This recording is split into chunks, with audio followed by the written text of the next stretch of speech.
Gather round and let me tell you a story of realms long forgotten. There are tales of the Forest Kingdom, a place of honour and chivalry, known to some as the Land of the Purple Dragon, but known to all as Cormyr. Hi, I'm Tilda, and I'm playing Hiram, a half-orc paladin. Hi, my name's Carl. I'm playing Cassie Donahue, a human bard. Hi, my name is Anton, and I play Balthazar, a Warforged Cloak of Azuth. Hi, my name is Al, and I'm playing Slate, a changeling druid. Hi, I'm Matt, and I'm playing Zombo, who is a halfling rogue/warlock. And my name is Dan. I shall be the dungeon master on this adventure.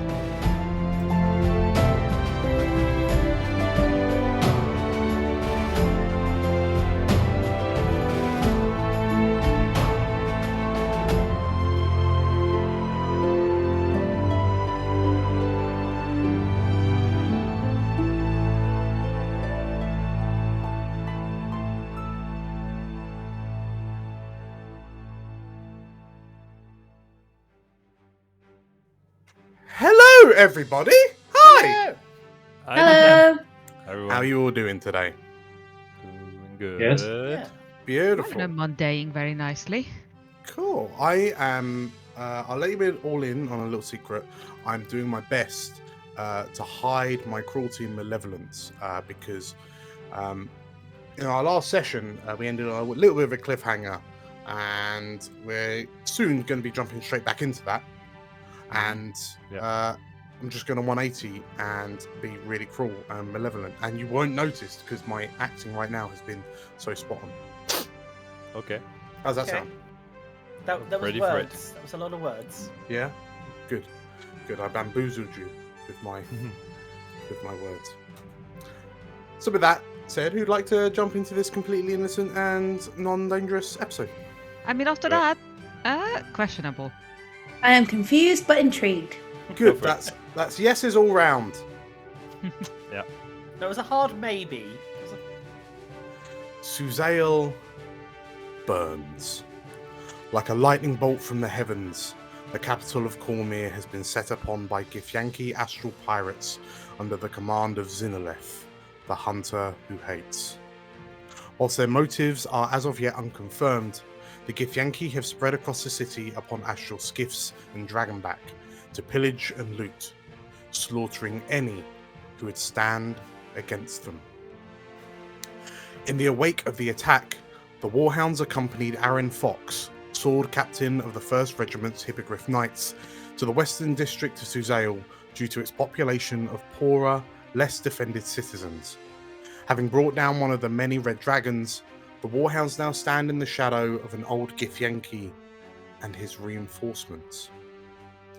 When last the Warhounds and this Kithrak met in the Stormhorn Mountains, the situation couldn't have been any more different. What impression did their heroes leave on this venerable warrior? And so, the crackling of the buildings around you, the sounds of battle ringing through the air, the blistering heat that prickles your skin, these all fade away in the presence of 3 red dragons which hover above you, all ridden by various githyanki, the central one being ridden by Hiram, a githyanki that you recognize as Ka'anoth, the warden of the githyanki creche that you found up in the Stormhorn Mountains. The old warrior points the large, unusual, blunt, like square or rectangular shaped blade at you, as his eyes kind of glance from you to the corpse of the headless corpse of the red dragon behind you, that is currently under the feet of one Zombo Marifat. And Cutting Off narrows his eyes as he studies you.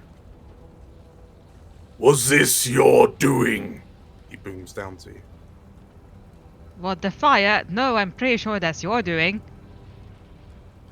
The said fire kind of dances across his face, like in sharp enough contrast that the shadows kind of flicker, and it's kind of difficult to tell exactly which expression the old warrior is wearing. But the old warrior continues, and this place, is it under your protection? Yes.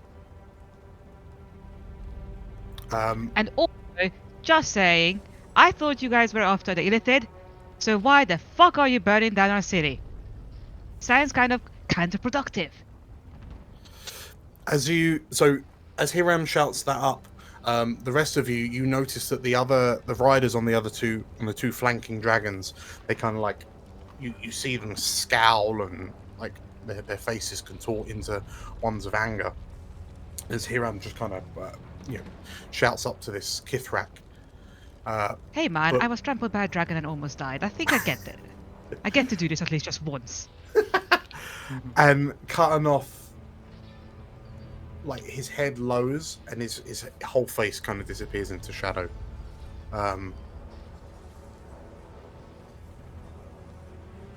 In exchange for your valor, we will leave this place, he says. And the four githyanki riders turn to look at him in shock. And the old gith looks side to side. Spread the words. The attack is over, he says. And like there's starts of protestations from the raiders, and there's a snarl from Cutting Off, and the githyanki silence themselves. The dragons have this look of disappointment on their faces as their snouts kind of furrow, like bunch up, and the two flanking dragons fly off in different directions to spread the word. And Cutting Off sits astride, he like lands on the ground on the dragon. You feel the ground shake ever so slightly, and he looks to you, to Hiram, to answer your question. There are a great many questions, of which the answers I do not agree with. But, just as you have saved my kin and hearth, I repay the favor. I think Hiram is going to speak up one more, just a Kanoth. Just so Yes. you know, we did lose one of ours because of you and your kin. I appreciate you leaving the rest of us be, but I just want you to know that that also will be remembered. Ooh, nice. He looks to you, and like he nods. It's a solemn. It's the nod of an old warrior that understands.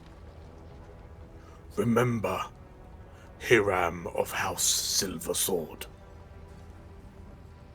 We Gith are a fractured race, a fractured people. Consider my debt resolved, he says. Right. And if no one wants to say anything before he goes, Catcher leans around Aaron. Good to see you again. And then hides back behind Aaron. you see the Kithrak whisper something into the dragon's ear, and the dragon kind of stands up on its hind legs. There's a big waft of air, embers and flames kind of fly off the nearby houses as this dragon launches itself into the air. The old githyanki gives you all one last look before he turns, and you see him kind of flying to intercept other dragons. And sure enough, over the next few minutes, you start to see kind of dragons beginning to leave and move away from the Western District.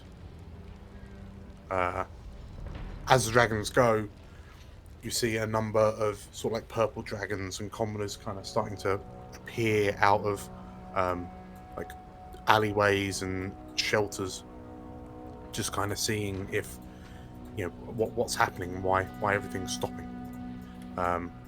And yeah, a nearby purple dragon kind of comes out and what's happening, she says.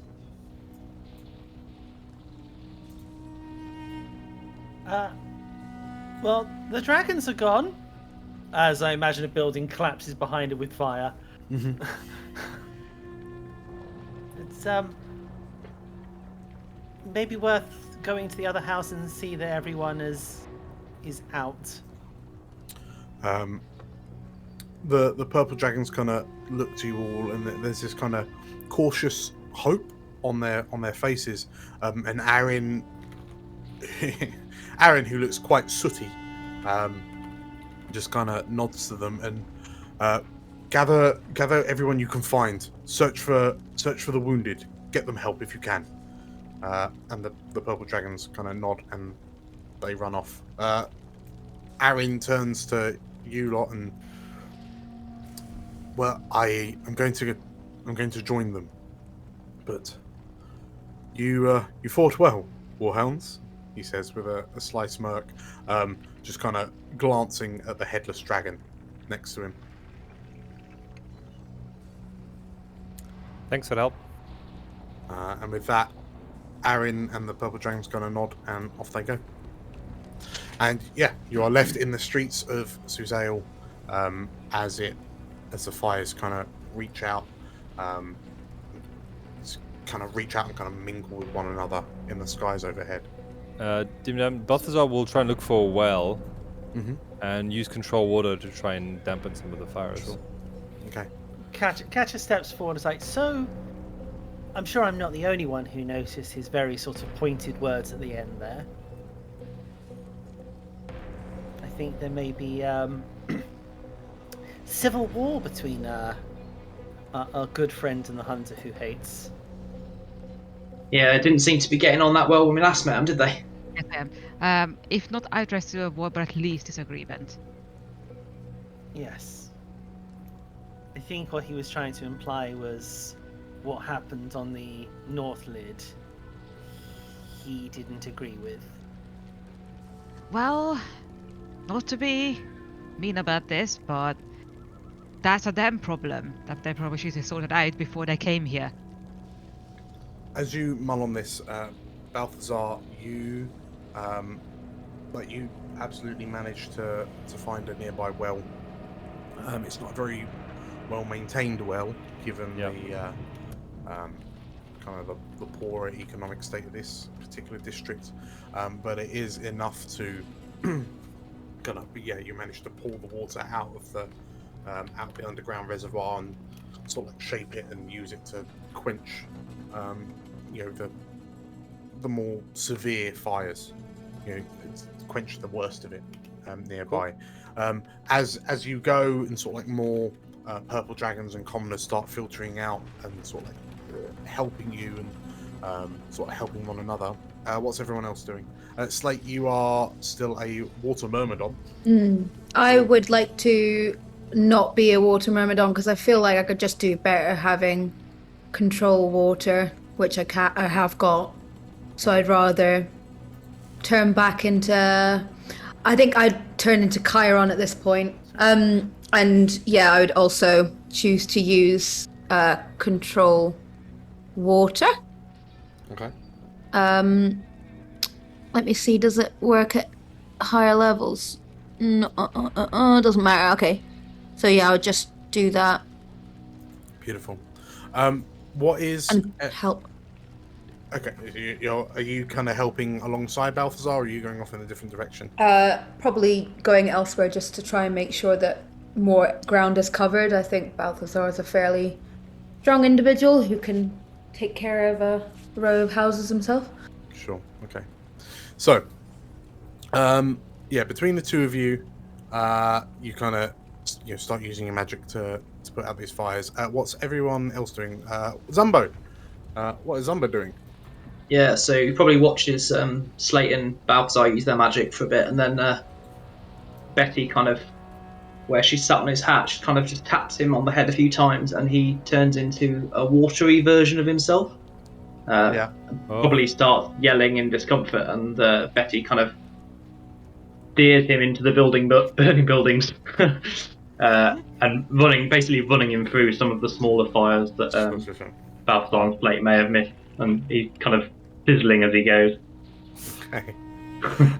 Okay, so Hiram and Katya, you've just watched kind of Balthazar and Slate go off, and they're just kind of water-bending well water to put out these fires. Zumbo turns into a walking puddle. Yes, El. Can I just ask? Yes. With the purple dragons, well, no, with the war wizards, is there like a faction of the war wizards which is like the orange dragons, and they're just specifically for like fire, and they're just like Well, like the fire service of yeah, but they are all basically water spells based, and they're just like I'd love that. Unfortunately not. No, the purple dragons get that duty. But we should put it forward in the next Cormyrian committee meeting. when I am queen, says Ameline. They use like the light spell, like red, blue, red, blue, red, blue, red, blue. So Katya and Hiram, you've just watched as Zumbo's turned into a living walking puddle. What are you two doing while this is all happening? Looking for survivors. Yeah. Okay. Yeah. Cool. So if you're helping the the relief effort, you're able to like Katya, you're able to kind of call out and scope, do your best to find. Actually, how are you helping? I've got quite a few detect thoughts per day, 3 of them left, so I guess you can also sort of like listen out for thoughts and things, and use mage. Yeah, use mage hand where possible, and if that doesn't work, blow off the doors with telekinesis. Sure. And then Hiram, are you using your big strong muscles to dig out any of the Yeah, tracks? I mean. Yeah. Okay, cool. So in that case, yeah, over the space of the next, well, realistically, it's the next few hours. You are able to kind of work through various areas of this kind of western district and find individuals. You're able to put out the fires before the fires themselves are relatively isolated because of the construction of buildings in Suzail. It's very specifically that they're built to stop the fire spreading through the city, but through your actions you're able to stop the buildings that are on fire from being damaged further. Some of them which were damaged in the attack, Katya and Hiram, you're able to as a duo both silently detect and then physically rescue these individuals, and the commoners and the purple dragons that are helping you are massively grateful for Heroes of Cormyr to be helping them in such a time of need. As you're doing this, Balthazar, I think it'll be you that notices that whilst this area of the city seems to be getting relatively well looked after, considering that there are still battles involving the githyanki happening elsewhere in the city. Like you can still see off in the distance, gouts of flame from specks that are kind of buzzing around the building tops. You can still see the ships kind of looming overhead ominously. But it really does look like this western district has just, like, the attack for this area of the city has been called off, and it feels like it's safer to be here than anywhere else. In other areas, there might not necessarily be active attacks going on, but it looks like some areas of the city have fallen to the githyanki. Do you know what sort of direction that would be? It would. So the areas to the south, so the docks and the kind of like the trade district along the south of Suzail, that looks like it's currently being just occupied by githyanki. There seems to be like and if Zumbo, as you're being led through buildings and Betty leads you upstairs onto some roofs to put out some roof tile fires, you can see there seems to be like an ongoing battle within the palace grounds, but it doesn't, you watch it for long enough, it doesn't seem like the fight's going one way or t'other. And yeah, further afield, I say, you can just about make out these little specks, which you assume to be dragons, just kind of burning parts of the city on the eastern side. Shall we go and see, maybe help the areas where the fighting is still ongoing? I mean, I feel like the rescuing we could leave to them. Yeah, I wonder if Slate Balthazar, that water magic you got, that's pretty impressive.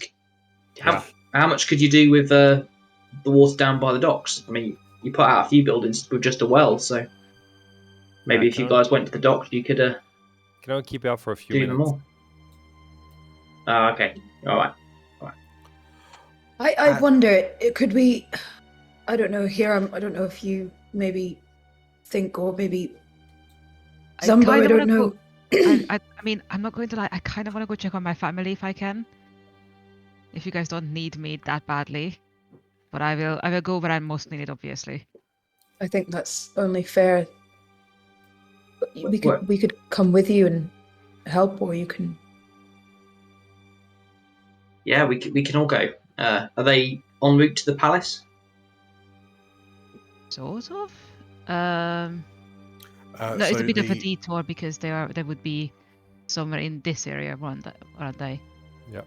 So the noble district is northeast of you, so it's like the next district along. Put number 12 tilde on the map. Yeah. Better. Well, Magnus went that way, didn't he? Yeah. So Magnus went in that direction. Yeah, it's a bit of a detour. Well, I'm sure Magnus could use the help.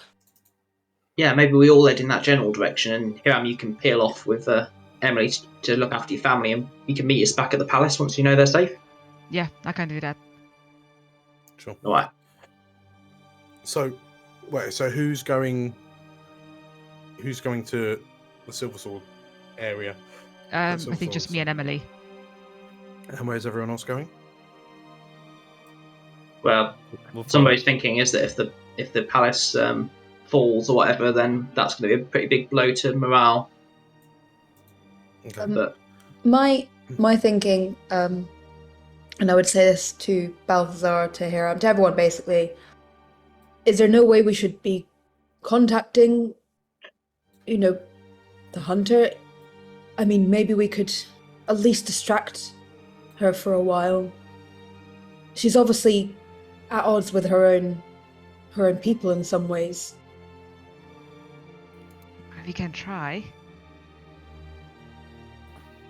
I'm not sure if that would make it better, or the situation better or worse, though. We will need to deal with her eventually. Yeah. Just before, well, as you kind of ponder on this, Hiram, you take this opportunity to kind of scoot off up towards. Well, if you give us 10 minutes, Catcher can create the chat room as well. Okay. Yeah, good idea. So it'll take 10 minutes to get over there, won't it? At least. Yeah, we'll be walking together until it's Yeah. needed, right? You can walk and cast, right? I believe so with rituals. Sure. Yeah. It's more about just pulling thoughts together. So. Just looking like the techno Viking going down the street. Yes. So, okay, in which case, the group of you kind of begin heading kind of northeast, so, towards like the promenade. So Hiram can carry on, and then you can move on to the next district. As you're going along, Balthazar, you hear, Yep. Balthazar! and there's like pit-patting footsteps, and as you turn, you see kind of Daisy running up the street towards you with this fuzzy lump of a wombat kind of chasing after her. Daisy, what are you doing here? Daisy kind of gets up to you and she kind of doubles over as she catches her breath, and like her head kind of flips from side to side as she kind of looks at the chaos and the carnage. Balthazar will pick her up. I came to find you. I didn't know if you'd be safe or not. Yeah, I'm good. Stay with us. We'll keep you safe. She kind of looks to you and she looks to you here, Ammon. You look like you've been through the ringer. Oh, that's because I have. And she looks around and you didn't have to fight any of those dragons, did you? No. Way too dangerous for us. That's good, she says, with a very sincere smile on her face. As that happens, like you can see Balthazar the wombat like approaches the body of a githyanki that's on fire, and just kind of like sniffs it a few times, and then just like kicks it for revenge. And you see silhouetted in some nearby flames the silhouettes of 6 adventurers as they kind of step out onto the promenade and approach you. And That look really cool. They do look really, really cool. Like heroic. Yeah. Okay, I'm going to look heroic by just standing like this. Like trying to just like look as like heroically in charge as possible. Probably put my foot on the burning githyanki, and then go, ah! I like to think whilst that's happening, there's a burning wombat that goes, oh no! Just in the middle of the scene. Oh, these poor wombats. Balthazar, come here! Wait! What do you do? There is still a wombat infestation. So yes, it could well happen. They've got loads of hit points. They're fine. As Daisy kind of is pulled up onto your kind of arm, shoulder, Balthazar. You all see the war dogs approach you, and the black robed floating figure kind of glides up to you, Balthazar and Daisy, and please, we were worried we had lost you. Tabula implores. Talking to us? Well, to Daisy in particular, and she just kind of waves them off, and I'm fine, she says. And Malka approaches you and thank the spirits that you're fine, she says. The fighting looked fiercest in the direction that you headed towards, so I'm glad of your safe return. Glad you're safe as well. It was a tough one. We gotta help more people. They look around, and Jick is kind of stood amongst them, and she's got her arms pulled into her chest, and she's just kind of like she can see these flecks of ash kind of coming off of nearby fires, and you can see her just kind of very quickly moving her head out of the way of oncoming ash, in lest any of them tickle the tip of her nose. Katya brings over a handkerchief and puts it round her head and ties it. Jick is being kidnapped, she shouts as you wrap the handkerchief around her head. No, Jick, this will stop your nose from being tickled. And she... sorry, did you just do it like over a... Yeah, so it's like a bandit mask, basically. Okay. And she... and then she grabs the bottom corner and just like... kind of pulls it over her head, so she's just... No, Jick, over... pulls it back over the mouth. Thank you, she says. It's okay, Jick.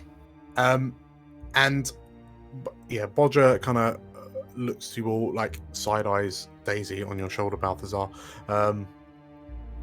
Where exactly is it you're going? Because I reckon that a solid plan to divide and conquer, and we can get the city under control in no time. You tell us your plan first, and then we'll tell you. Well, I think your plan should be using Midnight Raven as bait to lure the dragons down, and then you can hopefully be a little too late. Midnight Raven flicks his hair and a wonderful plan, and I would not blame the draconian overlords overhead of giving in to such base desires, says the half elf. And I'll nudge Catcher and just be like, careful, Catcher. Sometimes an early death can make their songs more valuable, so careful. I also have a spell that modifies memories, so I'm not worried. Malka kind of peers down to you all, and we were planning on heading further east along the city, seeing if there was anything of any help needed in the trade district to the south. But we might also see if we can make our way to the Society of Stalwart Adventurers, just to see how they are faring and if they can help us in our endeavors to defend the city. Well, I'd hope they'd already be out, saving people, but I think that's a damn good idea, considering how bad it looks over there.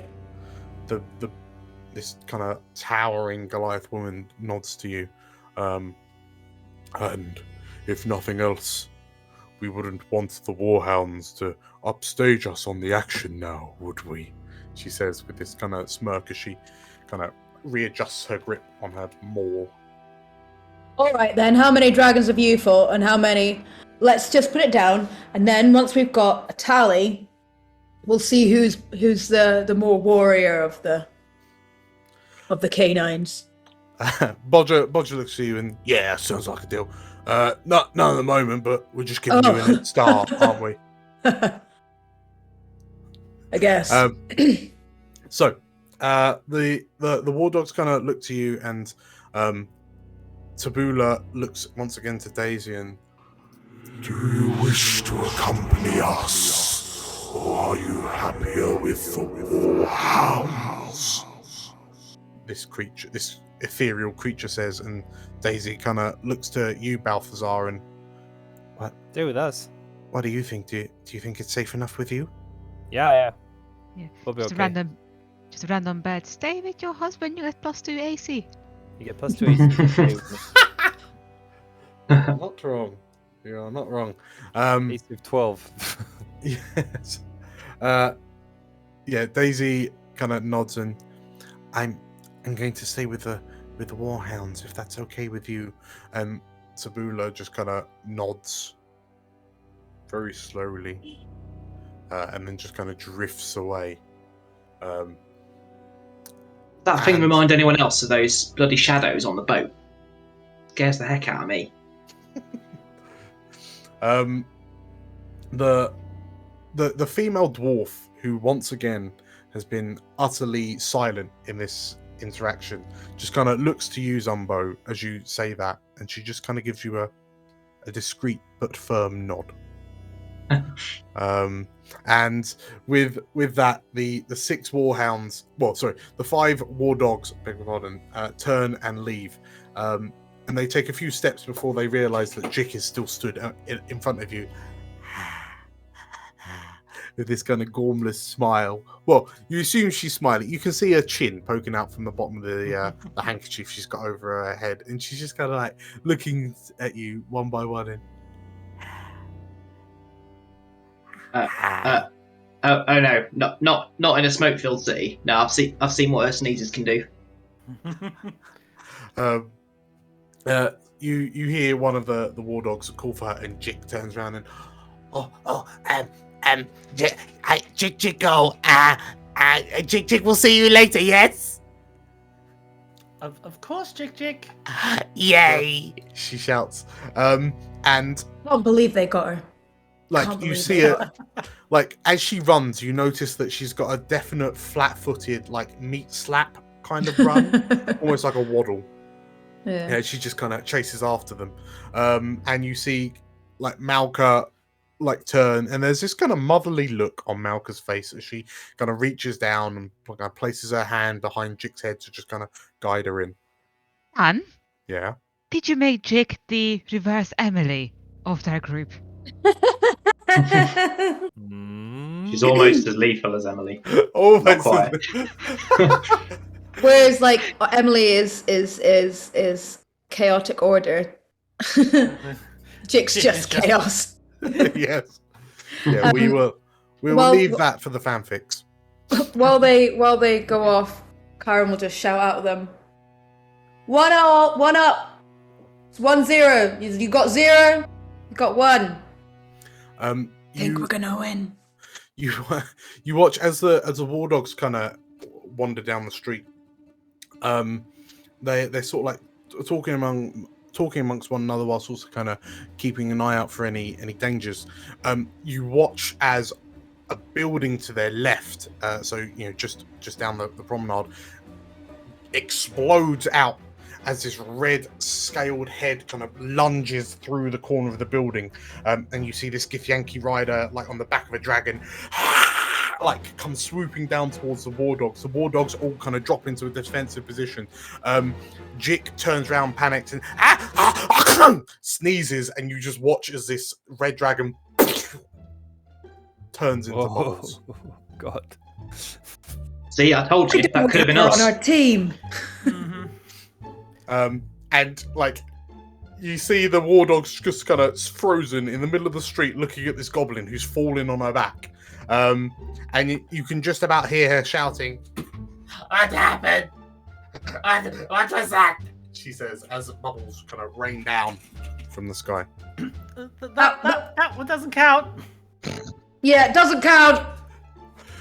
So they disappear off into the next district over.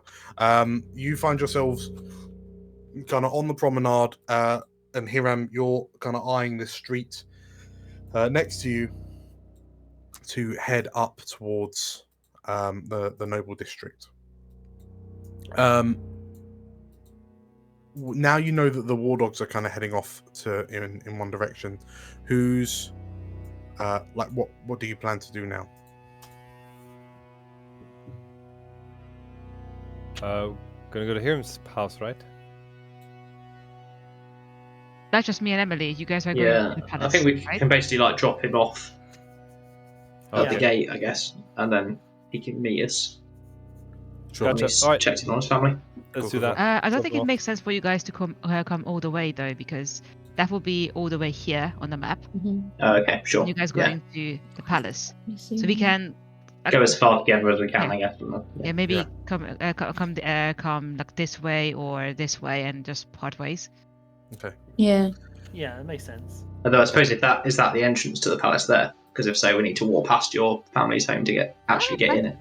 That is a question. Well- Is do you guys want to do the extra travel? Like, how worried are we about Raedra and Ezerad?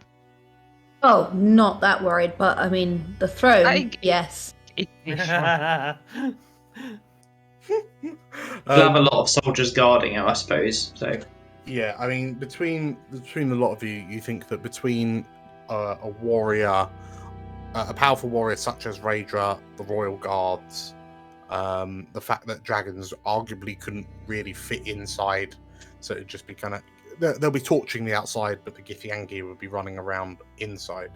I mean, this is a designed dragon stronghold, like not stronghold, but like this is designed to keep dragons away, right? Generally. Yeah, Well, I think it's I pretty mean, much in- made for it, isn't it? Yeah. Well, in the past, so it was on the very walls of the palace that Raedra slew the reincarnation of the purple dragon, Damora Glorgorus. I mean, it's designed to be it's designed to be a palace. Like, it's also designed to be like a castle stronghold. Mhm. But yeah, you would suspect Hiram, especially with your kind of tactical military knowledge, that yeah, like if there are githyanki in the grounds, then there's going to be it'll be a long skirmish, like trying to, everyone kind of running up and down corridors and kind of fighting in the halls. Okay. I So, definitely want Go to. by Hirams. Go by Hirams and then to the castle. Yeah. Okay. I think we should definitely try and scope out Magnus as well. He's one of ours. You know, I mean, I know he's not one of ours anymore, but he's been one of ours, and Mm-hmm. yeah. Sure. He's our friend. We should not let him on. Yes, exactly. Okay. So, in that case, you all begin making your way up through the noble district, like the northern district of Suzail. You know, normally it would be day and night. The difference between the western district and the northern, the difference in wealth is clear to see. Whereas, where you've just left had cramped, kind of cobbled together buildings, and places of work and homes are usually one and the same, and it's almost got a, like, whilst everything's still a townhouse, you can see that there's no real distinct kind of design to the district as a whole. The moment you kind of step over the street, you can see these kind of large, sprawling mansion houses that reach up to the sky. They're all kind of fenced or gated off. There's kind of large green grounds. And, I mean, I think between, say, Katja and Hiram, your levels of kind of comfort, in a way, kind of shift in opposite directions as you leave one area for the next. Levels of familiarity, I should say, change as you move from one area to the next. You make your way through. There's you see a lot of the buildings, like a lot of the manor houses, have been damaged, but you can see a lot of kind of mercenaries and household guards out on the streets, kind of keeping an eye out to the skies, just for any kind of nearby dragons. Luckily, the dragons seem to have largely disappeared from this area, so it seems that it'd just be kind of roving bands of githyanki and the ships above, like overhead, which kind of cast this distinct shadow across the city. There's not as much kind of panic and emotion visible or audible on the streets. You notice that's one difference, which is kind of gives the area this kind of eerie feeling, where the sounds of crackling and timbers breaking and whatnot just sounds that much more loud. Christmassy? just more loud, because they're not going to drown out by the wailing of children and the cries of the wounded. As you No one's here. They're all in their winter homes up in up in the north. Yeah. You head down the kind of the long street, the Hiram that you know as home, kind of growing up, and on your right, next to Huntsilver House, you see the gates of the Silver Sword Estate. As you kind of come around the final corner, you see a number of bodies on the ground. And as you rush up, you notice that these bodies are kind of burnt and scarred. But kicking one of them over, you recognize the bodies to be largely githyanki. And from out of a bush, like Magnus steps out, looking a bit tired and cut and bruised and weary. And it's about bloody time you got here, he says, looking to you all. Have you been hiding in a bush? Busy, yes, I have been busy. Thank you very much. But they don't stand a chance. There's nothing that a solid application of Fireball does not solve. If need be, 2 fireballs. And he looks at you and, why are you up here? And he stops and he looks to his left and, oh, that would be why, he says, looking up at the Silver Sword House. Yeah. Yeah. How's the Western District? Is it okay? Hot. But West the generally, Empire. generally in one piece. Good. As kind of, more fiery, but not necessarily too much different in terms of damage. All right. Except for the fire. I'm gonna let you guys talk about this. I'm gonna go check on my family, and I will meet you at the palace. Magnus says, wait, why are we going to the palace? Do you not want to go to the palace? Well, and Do you he not want to looks, check on Radra? and he can see sort of like dragons perched up on the walls, and he's just gonna. Oh yes. So listen to the others, and there's some explanation, but I've gotta go. And Magnus says, Before Hiram goes, Karen will just go up and just say, if you need anything, just shout. We'll Well, be here. Yeah, group chat. "Ah." Yeah, I will reach out. Okay. So Hiram, you kind of disappear off, and as you do disappear off, Magnus kind of turns to the rest of you, and the War Wizard College is now back under Cormyr control. It seems that the githyanki didn't even particularly know that they were attacking a building that was literally filled to the brim with war wizards. Some of them had to be de-wombatted. Don't ask. But as soon as we had significantly less wombat fur attached to all of our war wizards, we managed to see the vast majority of the githyanki off. So yeah, we're sorted. The day is saved. Good. I think we need to go to the palace next. Magnus kind of looks and he looks to you and wait, Radra's at the palace, isn't she? Yeah. Yes, so. And he kind of stands up straight and his moustache bristles a little bit. Would you like to go first, Magnus, to seem more heroic? Yeah, by all means. And you see he's torn, but he looks up and it would arguably be quite difficult trying to find her in that place. That castle's designed to be a maze. But he looks up, and this whole attack doesn't stop until they're gone, he says, pointing an accusatory finger to the skies above. In particular, that one, he says, pointing at the flagship, which is hovering directly over the palace. Should we go up there? Yeah, I've been thinking about that, and Hiram's got a new griffin power, right? Yeah. Not available for how many hours? Well, we'll see. We go up there and we scald the ship, just like we did last time. Yeah, we're great at losing ships.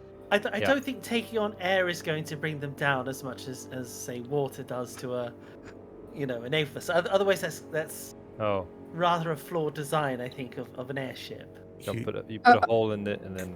Could you maybe fill it with rocks? That's a good idea. Throw rocks at it. Throw rocks at it. No boat we've ever got on has survived more than a few hours, so I reckon we just go up there and something will happen. Yeah. We're quite good at stealth missions, so I guess we could sneak on fairly well. Magnus looks up and says, I was talking to one of the war wizards, and it seems that once the war wizards had rallied and Gandrahast, the Mage Royal, once he'd kind of begun reorganizing the defenses, and the githyanki largely scarpered, he's already got a few plans to help stop this. They're astral travelers, right? They're planar travelers. They come from somewhere else. They came through portals. Yeah. Well, it's going to take some time, but currently our plan is to hold off long enough that we can just, open a portal and just send them back. Okay. So, as long as we're all in one piece by the time that happens, because it's not very often that you try to cast the banish spell on an entire fleet of spaceships. But yeah, I think we might have it in hand. Hang on, if they can just travel freely between different realms or whatever you call them, what's to stop them just coming right back? Well, we'll be ready for them next time. Oh, that's real comforting. Yeah, good. Magnus kind of pauses and, well, it might be worth kind of scattering their forces as best we can, maybe taking out the leadership or something, but at the moment, that is a problem, he says, like gesturing to the ships overhead again. Okay, let's go there. Go, what, up there? Yeah, sure. How are you planning on doing that? Catapult. Swim. Catapult. Are you all right, Balthazar? Steal a dragon. Yeah, let's steal a dragon. yeah, we should definitely steal it. I think Balthazar's got it right. Let's steal a dragon. Have you? He looks to the rest of you. Has he taken one too many blows to the head? I think we've all taken one too many blows to the head. Grand Theft Dragon. And Magnus looks to you, and it might be. What he looks at, like he looks around and he notices that you obviously hear him. You've now definitely disappeared inside, and Magnus just kind of looks around for. He starts mulling aloud about somewhere safe to go, and he kind of looks to you all with this kind of quizzical look on his face. And on the one hand, he gestures to the Silver Sword estate. We could just invite ourselves in, or we could go back to the college. I'm sure you'd be welcome in the college. Perhaps At that point, I might need Chiron. Yeah, go on.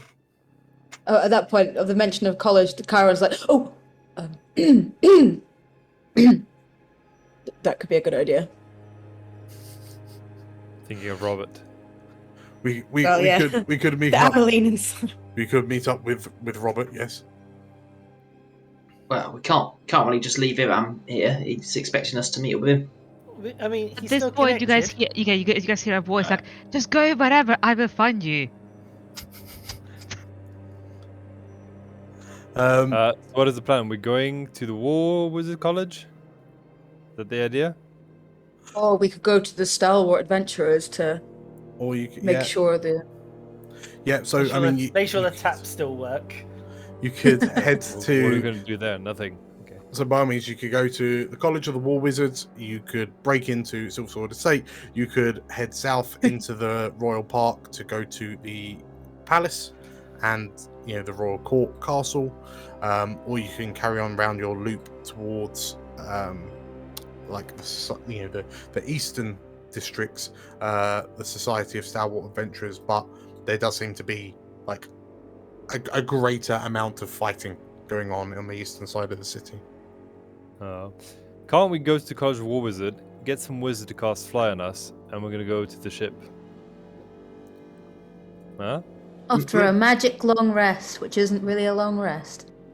Don't need a long rest, just go for it. Magnus, have you got any I don't know, like War Wizard bombs, magic bombs of some kind? We can get up onto the ship and just, you must have loads of stuff. He nods. Absolutely. Right. Oh, well then, sorted. But I've cast Fireball. I'm all out of fireballs for today.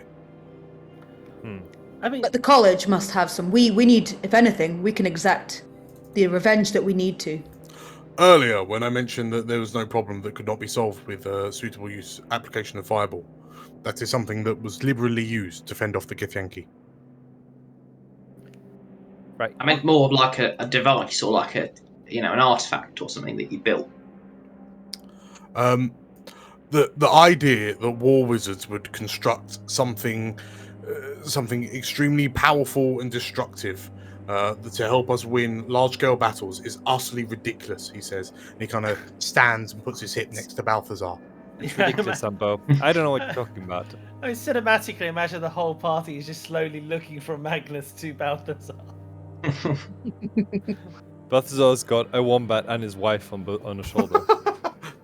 Yeah. You know, I mean, I wasn't joking about the whole catapult thing, except of sending us up. We could just fill it with alchemist fire. I mean, we know that works to sort out problems. We could just send Jick up, to be honest. Yeah, why is your answer to everything arson, Katya? I mean, why are you targeting me when Magnus literally said the answer to everything is also fireball? For some reason, I can only hear Oh you yeah, in a bit at Magnus the is moment. not connected. Yeah, but he's a wizard, Katya. Okay, so should we go? What was the college, or are we gonna go fight in the other side of the city? Or are you gonna sneak into the palace? That's nothing I to do in the don't palace, though. see. Yeah, I mean, even Magnus is being kind of closed off about the palace. He's probably had an argument with Raedra. Yeah. Let's not be remiss, and we shall let Ameline have a look at Robert. She's very dangerous to be around when she's riled up. That's all I'm saying. That sword's got a big swing on it. Yeah, +3 longsword. What are we actually going to do at the college? Just hide there? If No, nothing Get else, bombs. we can strategize with other war wizards. Yeah. As much as I don't love the war wizards, I think at the moment they're our best chance of success in this endeavor. A So massive building full of high level mages. And are you sure they're going to be okay with all the antics you supposedly pulled? They're not going to arrest you on sight, are they? That's why you're coming, he says to you. Yeah, we're not going to be as good a protection as you think. The war wizards want to arrest you. I think we're going to let them because fireball. I would hope that currently the war wizards have bigger fish to fry. I'll And protect then you, he Magnus. gestures frantically at the ships overhead again. Smash cut to Magnus being dragged away in shackles like, but you bigger fish to fry! Doors close. And catches, I warned him. well, Eastern District then, and then we'll all walk off. No, as a player, I'm definitely like, oh, should we help more people because that's you know. But I don't know. It seems quite good to be able to find out how to deal with the actual issue. I want to bomb the warship. That's what I want to do. Bomb the warship. Bomb the We warship. need to go find Subtle Brannock. And try and get him on And side. mass produce his Good broomstick. joke, but we know he's in the city. He is in the city. Get The war wizards to mass produce it, and we just all stand there, just 101 gun salute. I feel like surely they'll be in the trade area because of how close it is to the docks. Possibly, yeah, they could be in the south.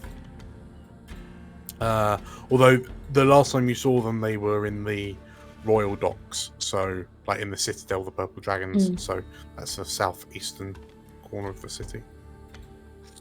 But yeah, okay. So last calls. Where do the Warhounds, Sans, Hiram want to go? What was the college? Okay. Cool. But before we go, I want to switch to Ameline and dust myself up a bit. Why is that, Slate? Just no reason. Yeah, just in case. Yeah. Just in case. Just add a little bit of soot to your nose, like, oh, I helped. Cool. I burned someone to a crisp. So, as the 6 of you, including Magnus, 8 of you, including Balthazar the Wombat and Daisy, head up to the War Wizard College. Hiram, you kind of rush across the estate grounds, and sort of like you stop in the path up to the main building, and you can see that whilst the estate has by and large avoided quite a lot of rough and tumble, there's a big heavy burn mark across the roof and across some of the upstairs windows, which are just kind of shattered from presumably the heat. but kind of looking around, it doesn't seem to have been any significant fighting on the grounds themselves. And sort of like as you rush in, you kind of make your way to the main hall, and as you look around, you just about like you notice cowering kind of behind a curtain one of the serving staff, like one of the house staff. Oh, I go up to them. And she looks out and, Lord Silversword, she says as she kind of falls out. Oh, thank the gods you're safe, Lord Silversword. Master Silversword. Yes, are you alright? Where is everyone else? We like this woman just kind of starts sobbing and crying. I don't know, Master Silversword. When I heard the dragons, I just ran and hid. Yeah, that's okay. That was very very clever. Just why don't you come with me? We'll find everyone else. We should be safe now. And she kind of looks a bit wary of your, like she looks doubtful of your words, but then she kind of like, well, she we are not. takes Yes, in your she actually does presence. say like, well, we are not in the immediate danger of being burnt alive, so there is that. Sure. Well, I mean, she takes in your kind of your physical, like your physical aura, like your presence, and you see that it just seems to fill her with a little bit more kind of courage, and she, absolutely, the rest of the Silver Sword should be somewhere in the building. Your father and your brothers and sisters, and your brother and sister and your grandfather, they should be around. We should see if we can find them. Yeah, we should. Let's go. And with that, the two of you begin heading through the mansion. As you make your way, like you go room by room, and it's when you kind of head upstairs, again going room by room, but you finally make your way to the like your grandfather's study. So you see the heavy, dark, wooded, kind of decorated door that of your grandfather's study. And as you kind of look to this housemaid, and you open the door, give me a dex save. Really? Dex of all things. Okay, hold on. 9. 9. Okay. So as you open the door, there is a boing! There's the sound of a bolt being fired, and this crossbow bolt ricochets off your armor, like leaving a dent on your shoulder pad. And as you kind of duck out the way and peer back round, you hear, "There's another one where that came from!" Can there not be another one where that came from, please? And looking around inside again, you see your grandfather, Arvin Silversword, with this hunting crossbow, like pointed, and he's just kind of in the middle of racking in another bolt. And come out and here I am. Yes. Why didn't you? Wait, did you not look when you were shooting at someone? Of course not, here I am. There are dragons outside. That's not how you aim with a crossbow. So as you shout that, you sense like an awkward shuffling down by your feet, and like Emily looks up to you as she kind of pulls her face and says, "It's how I aim." Yes, but it also shows. She furrows her brow. I think I've managed to take down more people than you, Hiram. I mean, we can make a competition out of it if you like. Yes, please, she says. And it's the most excited you've seen Emily looking in a very long time. Okay, we will start keeping a tally. Okay. So, as your grandfather kind of lowers his crossbow, you hear a number of kind of voices kind of cry out your name. And before long, your two half siblings, Gavin and Janina, they kind of come running up to you, and like Janina kind of gives you a big hug around the around the waist. And Hiram, I thank the gods that you're safe. Thank Timora for your safe return. Are you all right? She looks you up and down. You look like you've been in the mouth of a dragon. Well, funny you should say that. Not in a mouth though, but now I definitely know what how a dragon's feet smells. It's not great. And as I'm saying this, I'm actually as I'm hugging her, I'm gonna check for any injuries, and if she's okay, then I'm going to just grab the brother by the shoulder and just also check on him by just awkwardly patting him on the shoulder. So as you pull in Gavin, your half brother, for an embrace, he kind of looks you up and down. And so you mean to say that you went toe to toe with a dragon? You don't even have any war wounds to show for it. I expected better of you, Hiram. Did you want me to have wounds? With his smirk. Well, if not you, if not me, the ladies for sure. He says, with his smirk, and he just kind of gives you a playful punch. But no, I'm glad to see you in one piece. This is a bizarre day for sure. He says. Yeah, and that was even without the wombats. As Arvin, your grandfather, looks at you confused at the mention of wombats,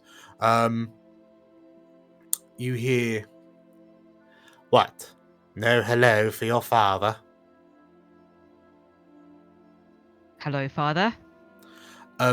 You turn to kind of look into the opposite corner of the room, and sort of like in one of the big plushy kind of high arm armchairs, you see your father, Gareth, slowly and gingerly raise himself up from the chair to a standing position.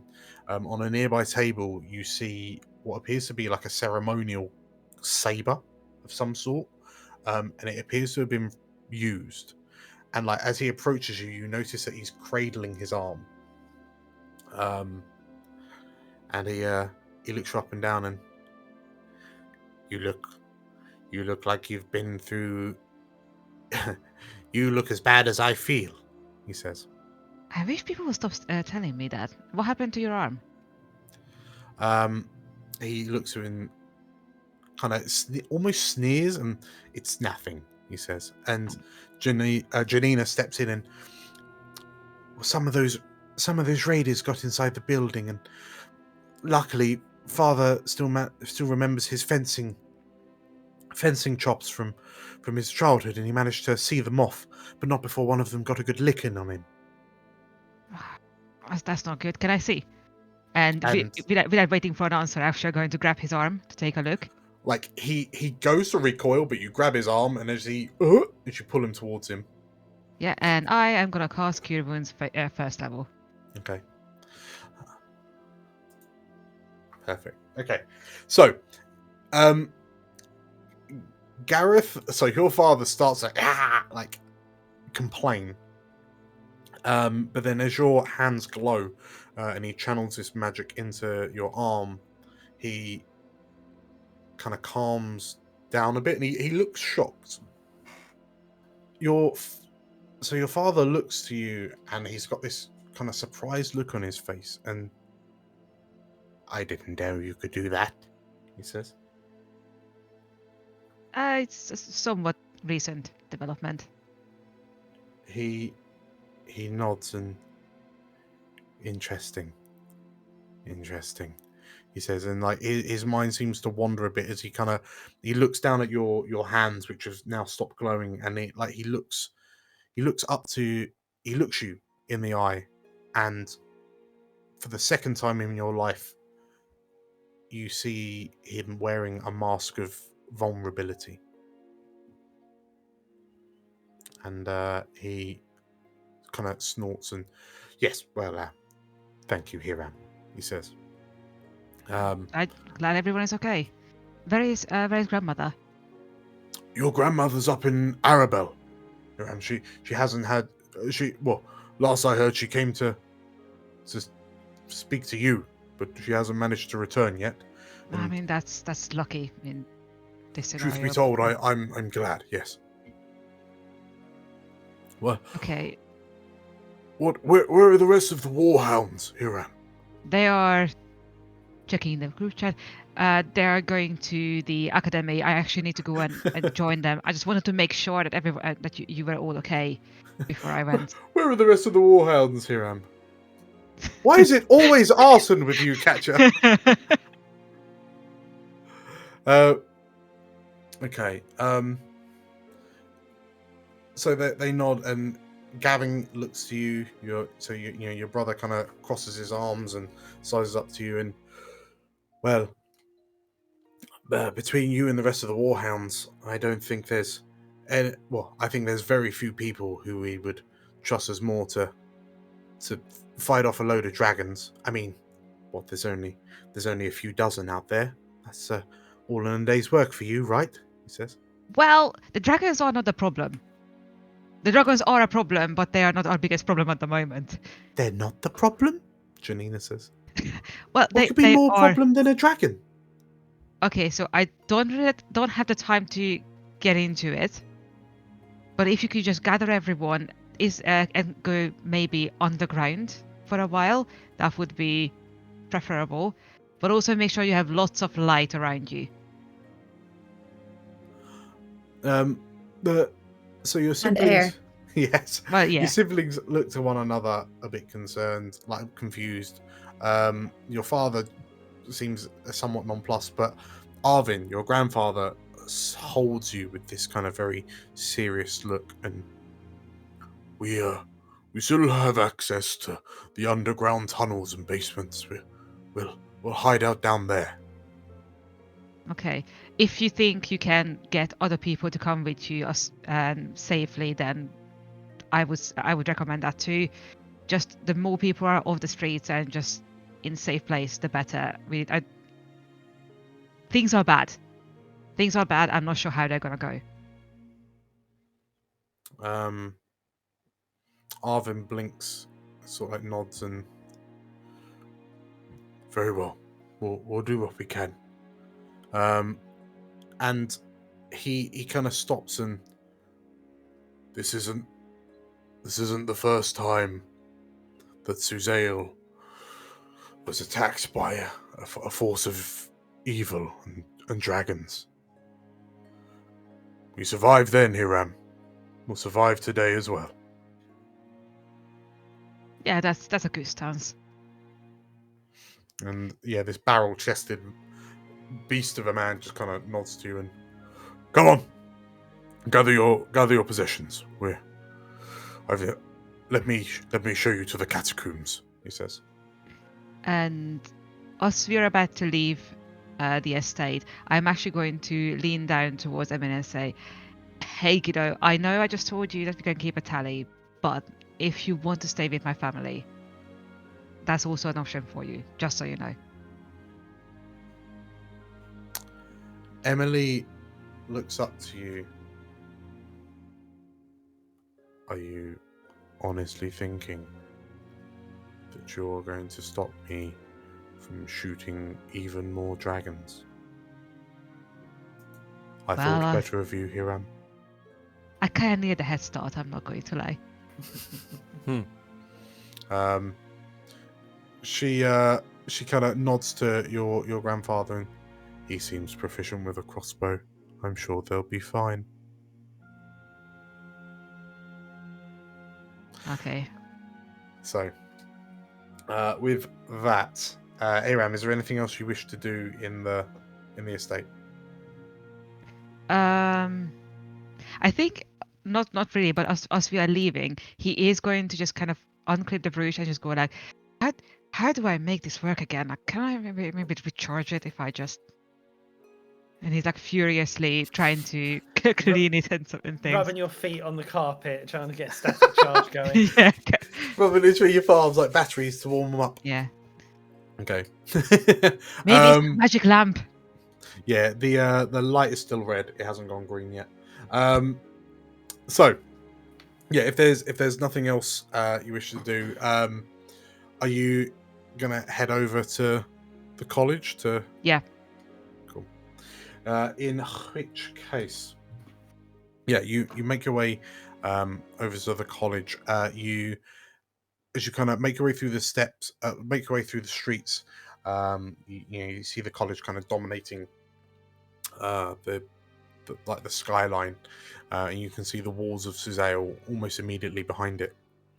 As you kind of head up the stairs towards the college, inside you see this battleground.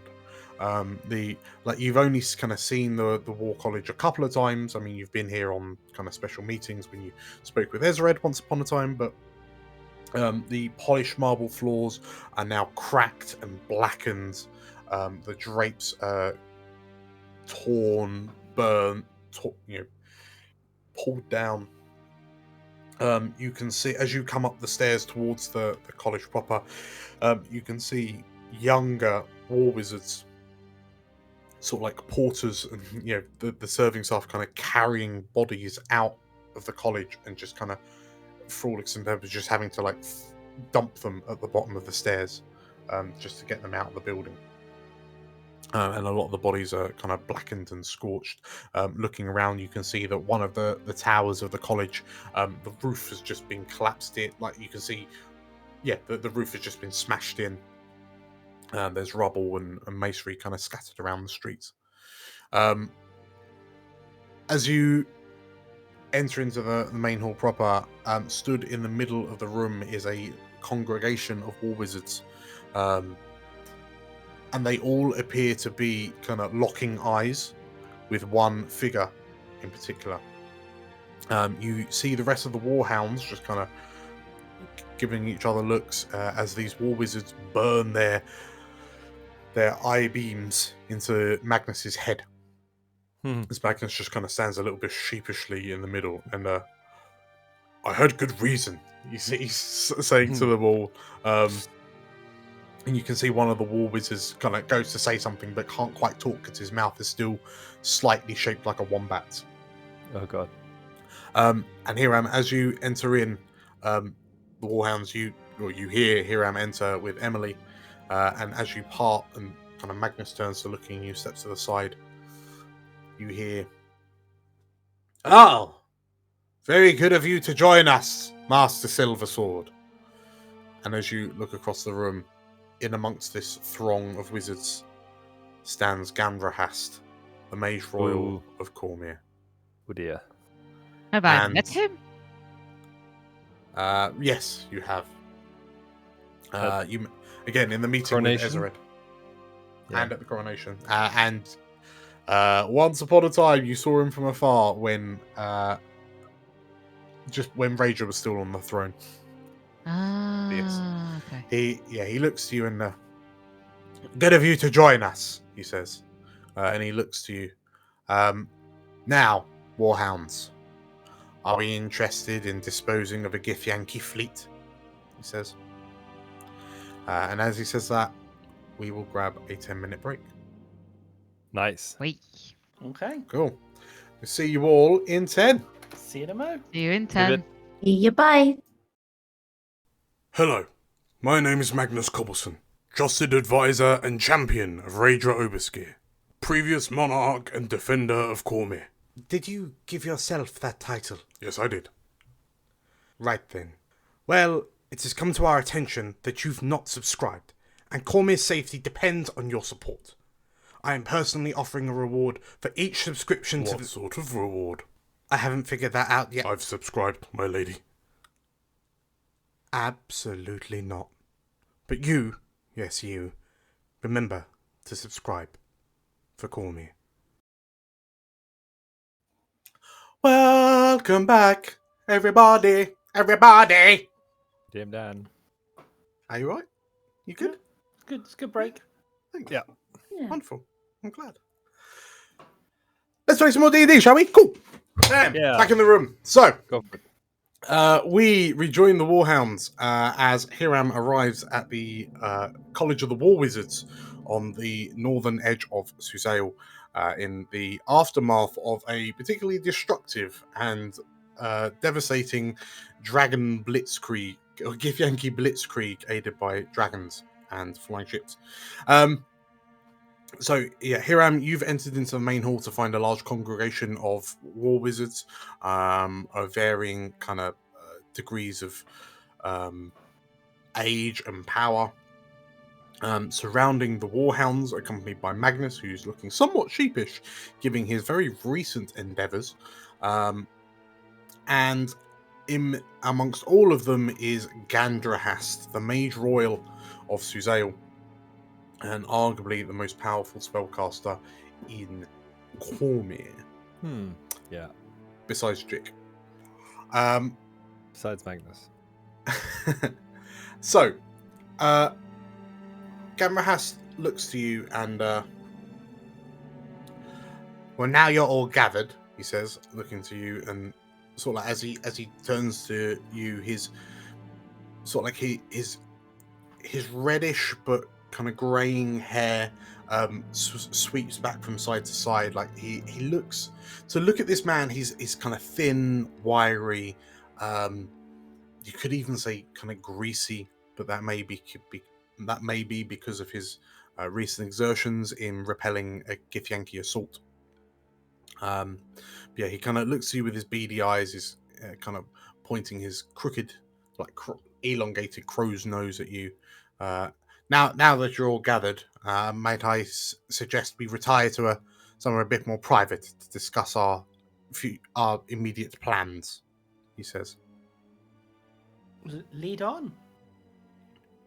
And Gandrahast and a couple of kind of war wizard Allophons. Gandrahast and a couple of war wizard inquisitors walk with you through the halls of the college until you find yourselves entering into a large, high-ceilinged kind of hall, which you would assume is used as perhaps like a food hall, perhaps at some point. You can see kind of ornate tapestries and enchanted kind of windows, which allow this kind of almost idyllic streaming of light to pass through them, just regardless of what's happening on the outside. And as Balthazar. As they're walking by, Balthazar is giving Daisy the tour. So it's like, oh, so there's the kitchen. That's where we used to have lunch. And if you go downstairs, that's where I used to work in the archives. And then, but sometimes I'd go up in the tower, but that don't really happen. And he's just, as they're walking along, pointing all the things. And she sort of looks to you, and like her mouth just kind of hangs open as she kind of takes in the sights. You hear this almost constant wow from your other shoulder as this wombat takes in everything. And you've noticed that there's been a couple of war wizards that have kind of jumped at the sight of this wombat on your shoulder.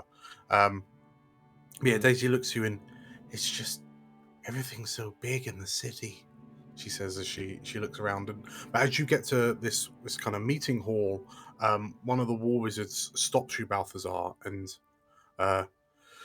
she says to you, just yourself, I'm afraid. No +1s or 2s, she says, looking to Daisy and Balthazar. Is that okay, Daisy? She's still linked into the chat room, so she can hear anyway if we wanted to. Did you link Daisy? Well, she joined the group as I was still casting, so I had some space, so I pulled her and Drool into it. The only one I didn't pull was Balthazar, the wombat. It's like adding someone to a WhatsApp group you don't really want them to be there, but you're like, oh, kind of did it now, and now you have to create another side group without that person. Yeah. I love the way that you pulled in Drool over Balthazar, the wombat, who can actually talk.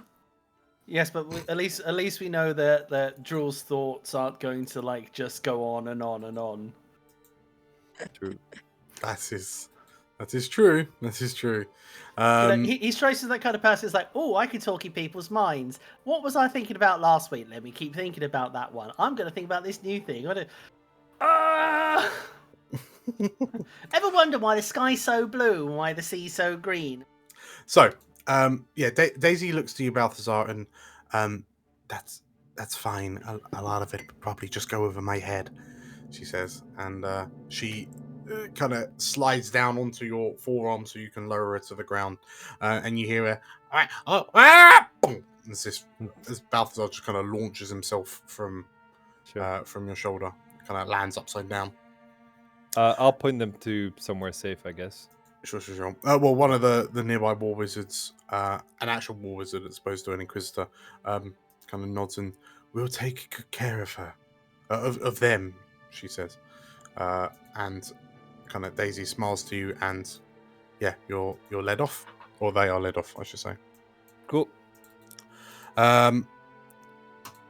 So, as you enter in, Gandrahast, the Mage Royal, takes a seat at the far end of the table. It's this long white marble table with a number of kind of candelabras running the length of it. As he sits down, he places the staff kind of point down on the floor next to him, and as he lets go, the staff just kind of stays upright and slowly rotates next to him. Dope. And it's good to see you again, says Gandrahast. I've had quite an eventful day with adventurers, so it's good to see a band of heroes that are actually being useful to the crown. You're welcome. And he kind of looks at you all in turn. His eyes linger on Balthazar, on Magnus. Sorry. Oh. And from what I understand, you did quite a good job with defending the Western District, and for that, Cormyr thanks you.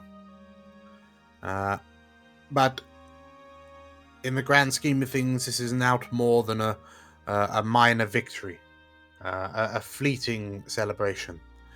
If we do not deal with the problem at large, then all of our efforts today and tomorrow and any days beyond this are for naught. I have a plan, but I wish to recruit the expertise of the Warhounds to aid me. Will it be a stealth mission? We're good at those. Gandrahast looks to you, and unfortunately, not. No. Oh. No, Good. Can we do an exploding mission? This will be the polar opposite of a stealth mission. In fact, I need you to do what you do best and create as much of a distraction and draw as much attention to yourselves as you possibly can. And in doing so, you will divert attention away from me and my fellow war wizards as we go about enacting a plan that will actually remove these astral interlopers from our city. So yes, have you had much experience with the githyanki so far? In passing, I've had drinks with some githyanki in my younger years, but I've never been on the violent end of a raiding party. That said, this does not constitute a raiding party. This is a full-on assault, and that in itself is somewhat unusual. So, we have had probably a little bit more experience than you, I'd say. Yes, we've almost been on the receiving end of this kind of attack. So perhaps we could, perhaps we could do a bit more than just create a scene, if you will. The vessel. Unless, of course, the scene is to explode a giant ship out of the sky. The vessel over the Dragonmere, you mean? The one that currently hovers not more than a few hundred yards over the parapets of the royal palace. The double-hulled one, yes, that one. I think the focus should be more on where the ship is, and if you want to bring it down where it is at the moment. I assume. Well, arguably those are very finite particulars. The part that worries me most is the monstrosity that hangs between the two hulls of that flagship. We've not had that much chance to scry on it, to ascertain its true intentions, but from what we found in the Dragonmere not a week ago, as I'm sure you're well aware, that large cylindrical cannon-esque device mounted between the two hulls of that ship seemed to be some sort of devastating weapon.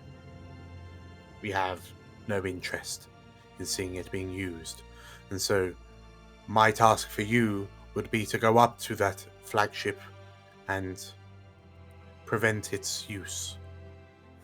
If you happen to be able to stall any further assaults, then that is even more preferable.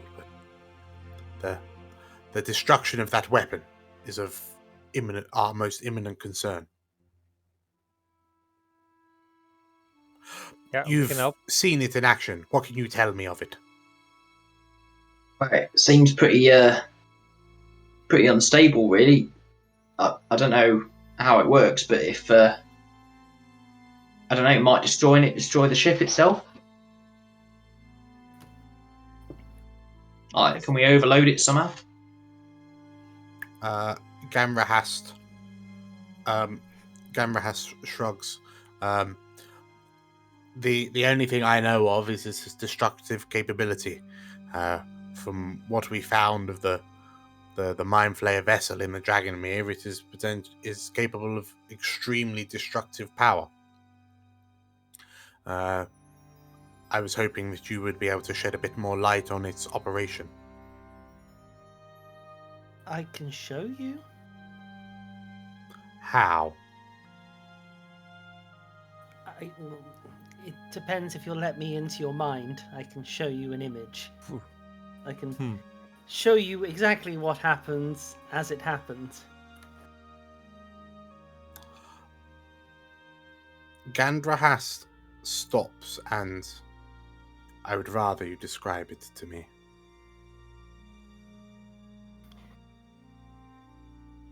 You're okay. Your loss. So as he says that, what, like, are you going to? Yes, I imagine she just explains it then, but constantly sort of says, but I mean, if just constantly throwing in the, but it'd be better if I, no, okay, but, and then carries on with the explanation.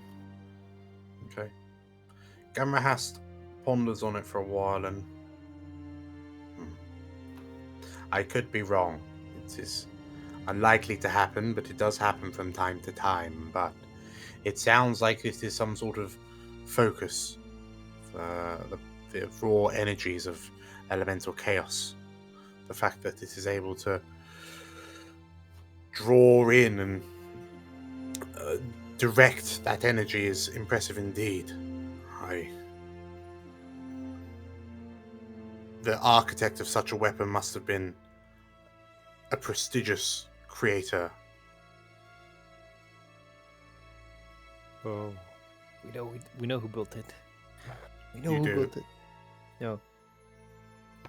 Out of character. Okay. Gamrahast ponders, and It shall forever be a mystery. yes. So, yeah, if it is what I worry that it might be, then my resolve is increased tenfold. That thing cannot be allowed to be fired over anywhere within Suzail. The devastation it would wreak would be unfathomable. And so, I implore you, I wish you to locate yourselves to that flagship and do whatever it is that you do best. My only cause for concern is that between you and that vessel appears to be some sort of carrier for a number of those red dragons. Whilst some of the red dragons were slain in the streets, the vast majority of them have returned to the ship. And though the ballad that everyone sings so highly of you, although it paints a very heroic tale, even I Well, even you, I feel, will be hard pressed to make your way through that blockade of red scale and fire. So I would implore you to find some sort of solution to dealing with any dragons that might be coming towards you. Also, you would probably need some sort of method to get up to the ship. So we'll just bring Aaron Fox and he'll deal with the dragons. Who is this Aaron Fox? He's a dragon slayer. He says as his stomach for some reason twinges. He thinks to himself, and that name does ring a bell, but it escapes me as to why. Nonetheless, how can this Aaron Fox help you? Kill the dragons. Can you cast fly on us? Yeah. Can you cast fly on us? I could, but I fear that you, even with your prowess, I fear that just having the ability to fly would not provide you much protection against a literal horde of red dragons. You would just be snapped out of the sky like flying hors d'oeuvres. But if you and your lot were able to draw the dragons away from the ship, we could get up there. And once we're on board, not much the dragons can do, right? Yes, here. Yes, Master Silversword. What if we were dragons? How hard would it be to pull in some of us into dragons and some of us into githyanki soldiers? I'll be a dragon. You'd probably come out like a bronze dragon or something. Yeah. The vast... Hang on, let me just check this. Wood dragon. It'd have to be a true polymorph, which is like a 9th level spell, I think. Yeah. The level of arcane prowess required to cast a spell such as a true polymorph is beyond the vast majority, beyond the scopes of the war wizards. We couldn't have potentially corruptible protectors of the realm going around transforming things into dragons now. Oh. Sorry, I overestimated how much you can do. I think the war wizards themselves, not me. Your establishment.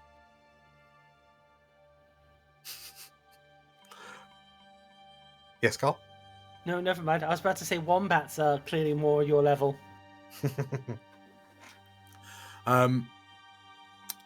So, Gamrahast kind of looks to you and do you have any ideas right now besides true polymorphs and world-changing spells? Have you got any plans for A, getting up to the ship, and B, stopping yourself being devoured on the way? How about bait? Like the problem is that we can't really go full on arsony because it's above the city. But what if we can kind of lure them more towards the water? Quite possibly. You'll have to figure something out on your own. Unfortunately, the war wizards and I will be busy preparing the ritual to have these ships banished back to whence they came.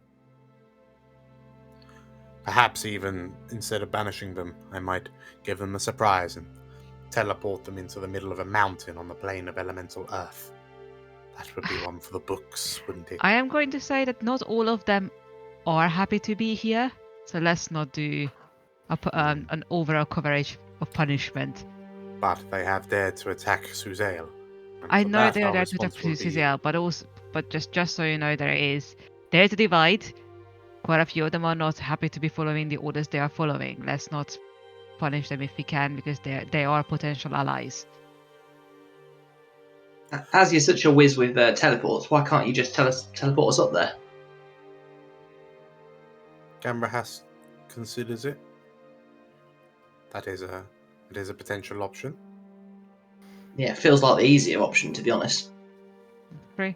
Through the chat and room. the stealthy options. Through exactly. Yeah. Through the chat room, Katja asked Balthazar, it's like, you can do sending, can't you? Sure. And Catcher at that point opens up the chat room to everyone. It's like, why don't we play on that divide? We can. Maybe if we lure down, what was his name? Kar'anoth? Maybe if we lure Kar'anoth down, maybe we appeal to his better nature on things and see if he'll assist us in number one, getting out or getting up, and number two, dealing with any resistance. We steal this dragon. Grand Theft Dragon. Let's go. But also, do we know why Suzail? Why now? If it was just because of the infestation, then we could then not someone not us could potentially reason with the hunter. Sorry, are you all just kind of like sat there silently I looking at one another? I was just about to comment, and he's like, "Hello, why? What's going on here?" So I'll go. I'd be like, if that happened a bit. One moment. We're thinking in unison. Okay. Continue. Everyone's making fun faces and going. Gamrahas takes a moment of silence in response to Zumbo to quickly check his spell book. The only spell that could reliably be cast in enough numbers to get you all up on the deck would be like Dimension Door, and by the looks of it, the ships are too high up for that because that's got a 500-foot range. Does he not have fly? Got fly. Like he could have fly cast on you, but then it would be you lot flying in the face of dragons. Perfect. I don't mean to be impolite, but this guy is useless. Yeah, you're the mage royal, right? You're the main mage in this whole country. I mean, he's no. The best you can do is a third level spell. I've got third level spells. So he looks to you and. I mean, I'm more than happy to teleport you 500 feet above the grounds of the palace, but I don't... Unfortunately, the ships are slightly higher than that, and it would be a very painful return to Earth. Why don't you use fly, go up 500 feet, and you deal with it? People, focus. Yes, why don't we just try and appeal to Garnoth? We don't really need to appeal to him, do we? I mean, the fact that he even gave us the whole divide thing is telling. But he may not be ready to act on it, so we may be able to push him. I don't think he's going to be going to want to act on it unless we at least do a bit of research before. I'm just saying that we are really, really firing in the dark here. Yeah, I don't think a WhatsApp message is gonna convince him. Yeah, I mean, if he knows what they're doing is wrong, then he kind of is waiting for us to do something about it. I don't think he's going to commit to an actual coup. He does have information that could help us. I mean, we can try. When we met him before, it was it was the young'uns, wasn't it, that he was concerned about? Yes, which he saved. Yeah. Also, we did say that the debt is paid. He doesn't owe us anymore. I mean, well, these are new situations. No, because we met with him later. Right. Okay. So yeah, Magnus is awkwardly sat there silently with Gamrahas watching you all. So, Magnus is sweating, looking for exits. Yes. So, are you all right? Says Magnus as he peers at you all. Yes. I think I'm gonna say out loud, like, this is hard. All right. Magnus ponders, and it seems like the biggest hurdle between... There's a number of ways of getting up onto the ship. But getting up to the ship is for naught if there's a few dozen red dragons to greet you, or that can catch up with you. It seems like the best way... Your biggest hurdle is getting rid of these dragons. In that case, I'm gonna stand by the debate idea. Magnus, your bait. There's another option we could do. There's a way up, bypassing the dragons and maybe getting direct to our quarry. The way you are saying that is not filling me with a lot of confidence, I'm not going to lie. Let's face it, Hiram, nothing I say ever fills you with confidence. That's not true. I like your songs. They fill me with a lot of confidence. Well, again, I think and she's starting to speak out loud now rather than the chat room. I think the first part of my plan may have merit, but I think we then need to change the rules slightly. Why don't we convince him to take us up there as prisoners? Oh, that's so cliche. It's so cliche, but it may be so cliche that maybe they don't expect it. They don't seem like the prisoner kind of people. I mean, we did destroy the castle and cause them a lot of problems. The hunter who hates, we've had a couple of run-ins. We may be able to encourage her. Is this this is out loud now. Okay, yeah. out loud. Yeah, actually, here I would have question in a group chat. Is there a reason why we're having this conversation just with us and not with the two war wizards who are? I'm really sorry, but who are a bit brainier than us? It's more fun, I guess. Yes, there's that, and I don't quite. And this is in the group chat. I don't quite trust the Mage Royale. He looks a bit of an idiot. He hasn't really been offering some great solutions so far. I think we have to go with what we've got. How about, has anyone got any spare illithids? We can just chuck them into the air. Ooh. Girl, new idea. I mean, I laugh, but that was sort of my idea for bait. Dress up make something look like an illithid and just dress up Midnight Raven as an illithid. Just put Betty on his face. So she's I feel like every one of the Warhounds is now like. Yeah. Sorry, Anton, you were saying. Yeah, just as illithids, run out the city, and that's the plan. This is the world's weirdest silent disco. So just to double check, so out loud you were mentioning, effectively you were mentioning Karnoth, right? Second time around, yes. So she's only mentioned her plan but not Karnoth by name. You speak of this division. I think we can exploit it. If nothing else, I know the githyanki to be. If nothing else, the githyanki are both proud and bound by tradition, and surprisingly honor. If there is discontent within their ranks, perhaps that will prove to be the brittle part of the metal beam. Apply enough pressure to it, and perhaps it will bend and allow you some. You said that you had drinks with the githyanki. Yes. Do you know what happens when leadership is questioned? Well, the githyanki society is highly meritocratic. You find that the war leaders the leaders within their society have gotten there through strength of arms or mastery of tactics, and the githyanki are proud yet humble enough to acknowledge if someone else is better suited for the job. As such, there don't tend to be that many leadership struggles, as if one warrior surpasses another, then the lesser of the two simply steps aside.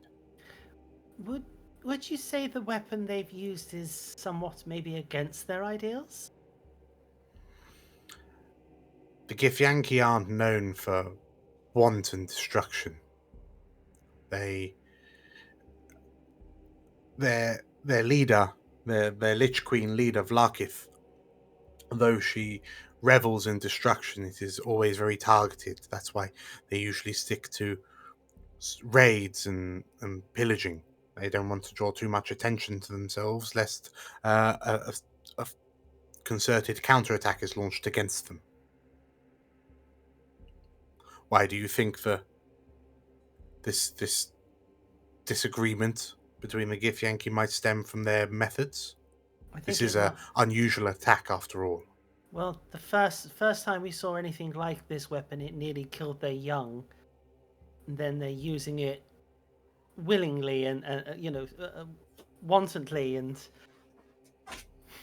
I'm thinking that may be where the divide lies, because Garnoth was the only one who was trying to save the young, while the hunter who hates was just interested in waging a bloody battle, while the elemental destruction ripped through the castle.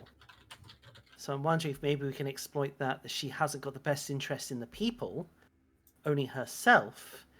Maybe we could convince Garnoth that she is not the best leader. I think he knows. I wonder if we can convince him to challenge her for the leadership. We'll need to speak to him, but I think we might be able to convince him to do so, I'm sure. He stayed loyal to her this long, though, so it'll need a pretty strong push. Yeah, I mean, that is actually a conversation I wouldn't mind having.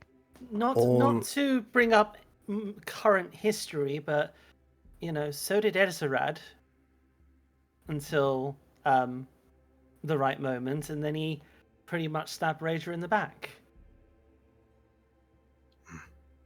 Terrible times. Yeah. Also, I assume it needs to be a githyanki who challenges their leader.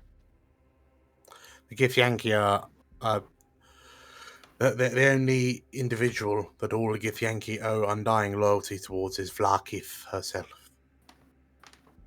Everyone else has to earn and maintain the respect of their peers. I don't know. No one outsider can't challenge the hunter. Possibly. Yes, correct. Cool. Could you use your mind stuff to convince them that we've got there's a message from the Lich Queen, or I don't know, manipulate them that way? As a last resort, I think I may want to try and speak to him first. And if it's push comes to shove, then maybe I'll explore that avenue. Yeah, also, Anton, you are not looking convinced. So, out of character, I have no idea what we're doing. I am also a bit. There's a lot going around. I don't know. Are we gonna fly up there? We're not flying up there. We're gonna chat with.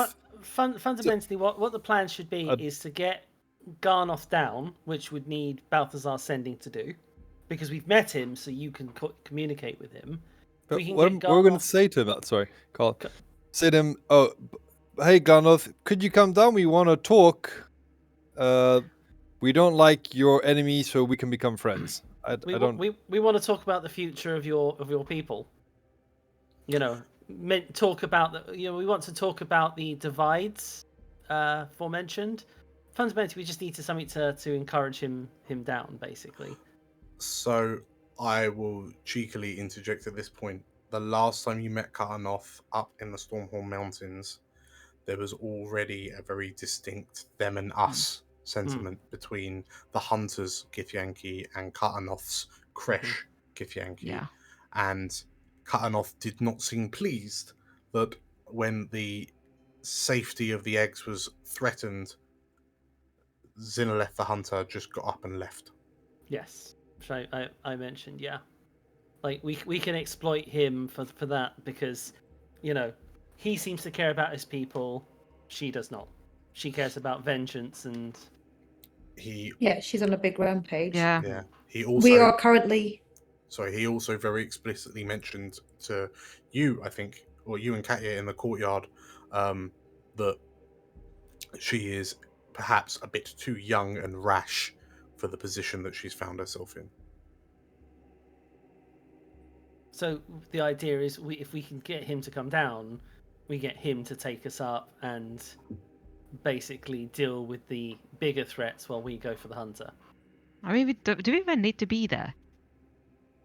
we still need to get the ship either lower or damaged enough to. Oh, but if we can get him on our side and he can get rid of the hunter's githyanki, then the ship is theirs. They can just go away. No, just yeet And- out. Yeah. Yeah, yeet out. He's not. Because that means that suddenly we have the githyanki on our side against the illithid, which would be a preferable situation to just, yeeting them back to where they came from. Because we still have that problem. He's not like super powerful, is he? I mean, because He has a big ass fuck you sword. Sword bigger than Hiram. Okay. but at the same time, Let's write him a message. It's worth doing. Yeah, I mean, let it me seems like the fact that Cutting-Off was seemingly leading the assault on the Western District, and on his command, like all of the riders there retreated from battle. It seems like actually he's got quite a few forces under his belt. but there's still, I mean, everyone that was attacking the East End, there's still kind of like a big divide, right? Yeah. And, he's had problems beforehand and not been listened to.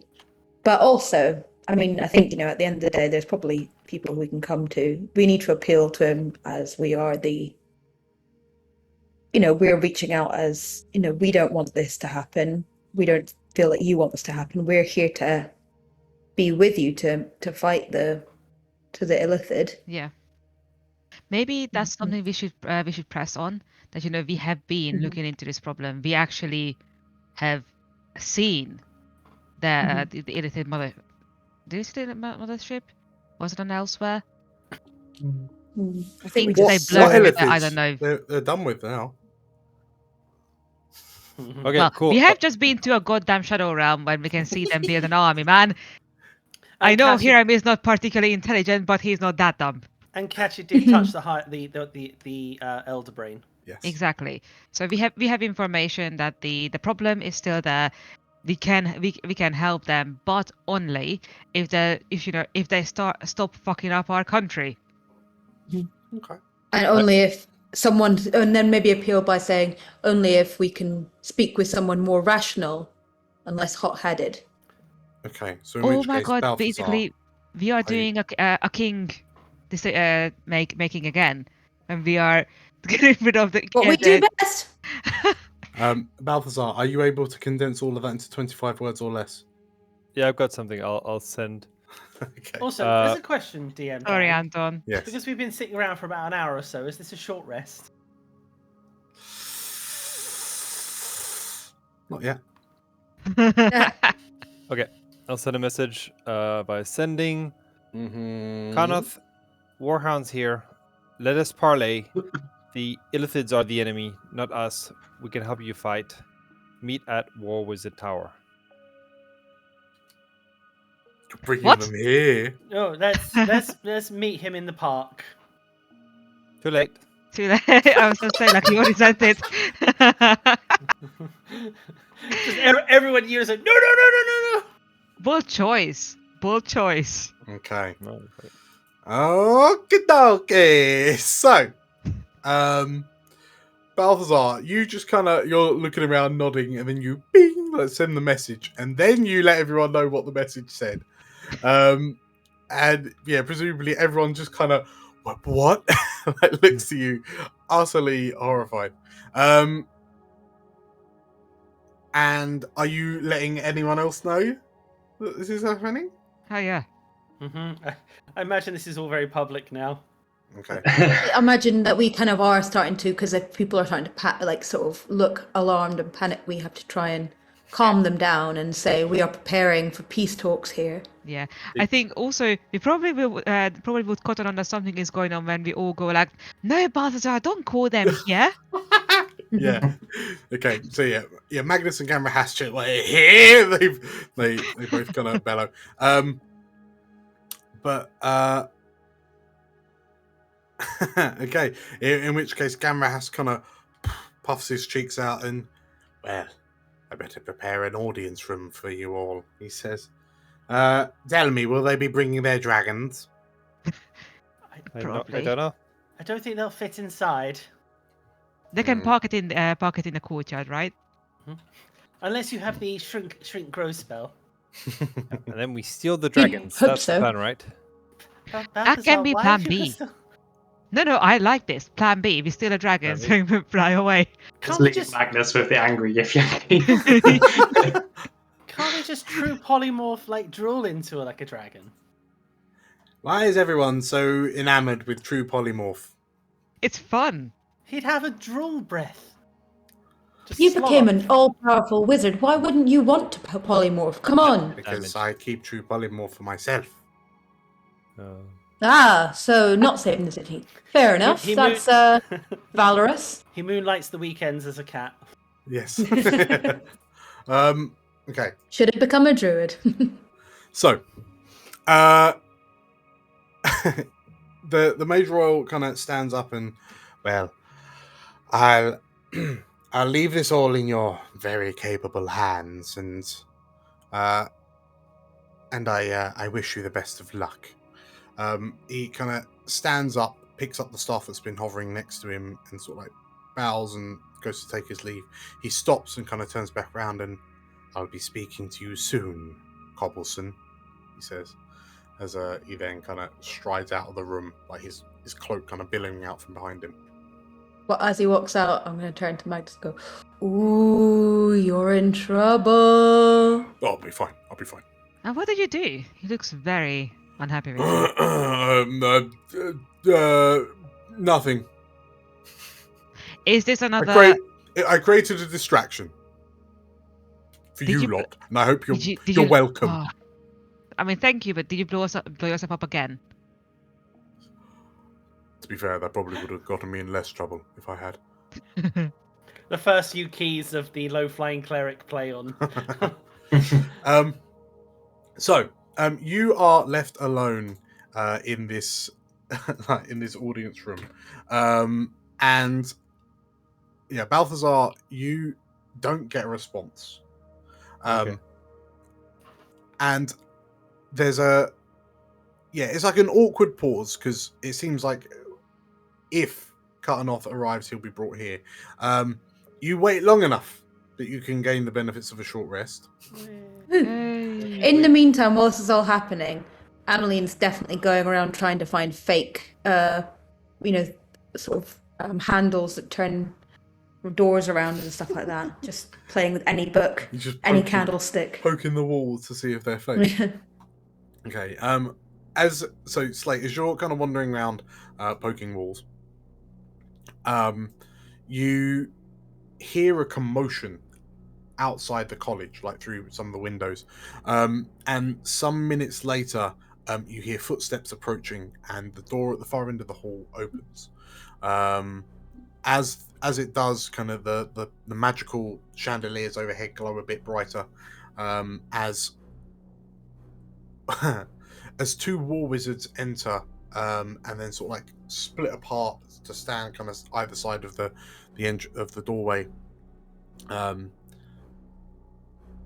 Gathered Warhounds, we have some guests for you, says one of the war wizards, and with slow, ponderous steps, an armored figure enters the room, flanked by two knights. Two githyanki knights, and Cutanoth kind of steps in and kind of takes a moment to kind of take in the surroundings, and you notice the two githyanki knights stood behind him, kind of looking around, and it's clear that they're kind of investigating for kind of ambush. It looks like they're looking for ambush spots, escape routes or whatnot. They're just kind of taking in the surrounding, and Cutanoth finally kind of brings his eyes to you, and as he approaches you, kind of take in his visage a bit more, the graying facial hair, his right ear torn halfway from some sort of a war wound, the heavy fur cloak, animal pelt cloak that hangs from his back, and secured to his back this huge rectangular blade, and his heavy footsteps reverberate as he walks towards you, and he slowly takes a seat, like just down from you. I understand. You wished to speak. That is correct, Karnoth. We do. Believe me when I say I am here out of respect of your previous efforts. But we currently sit on opposite sides of the theatre of war. But I would listen to your proposal. Speak. It is because of those previous deeds that you speak of that we figured we may get a chance to talk to you.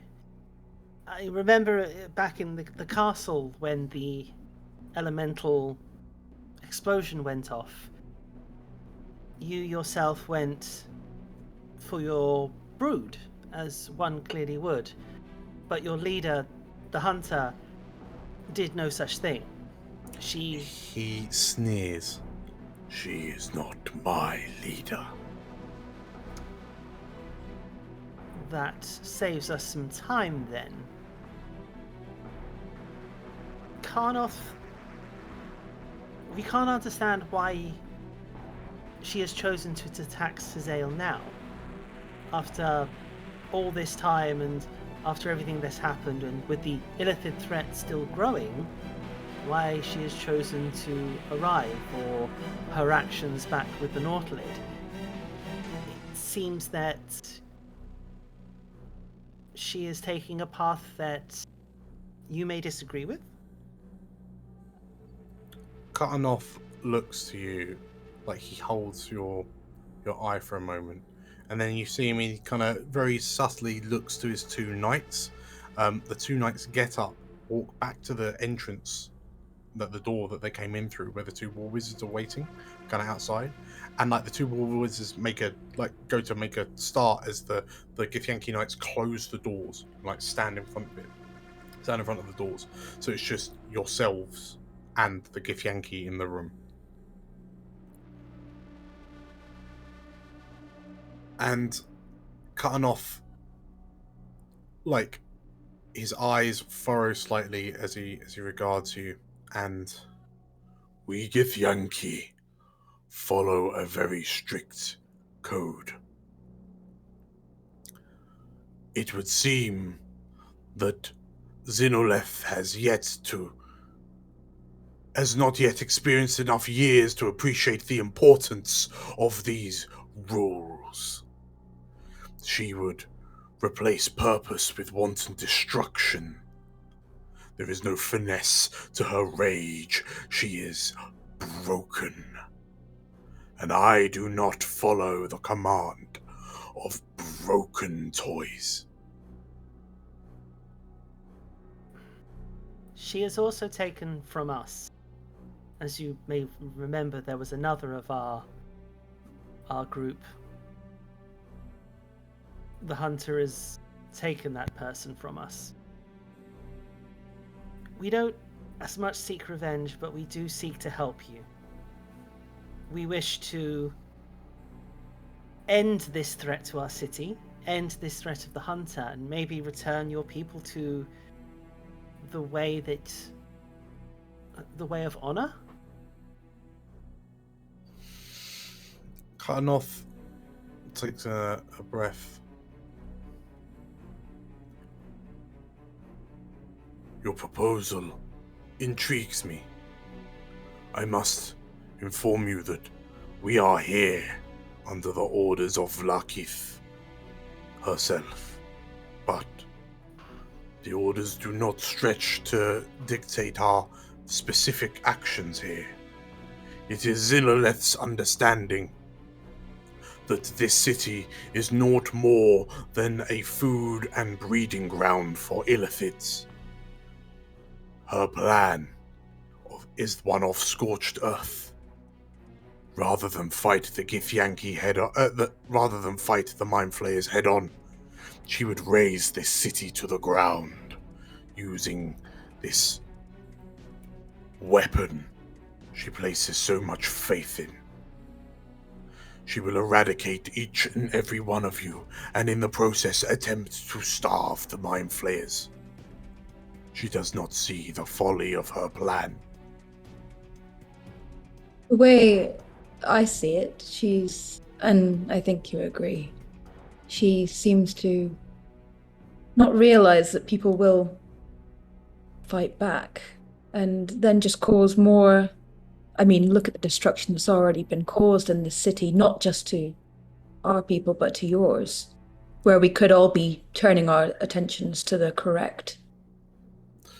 The attacks are nothing more but a diversion to scatter your defensive forces across the city, so she may strike a singular blow. The weapon mounted to the deck of her ship is already gathering power. She intends to fire it by daybreak. Oh shit! Yeah. So, what do you need? Because you're not happy with Zidoleth, but you have not done anything yet. So I assume you need some kind of help.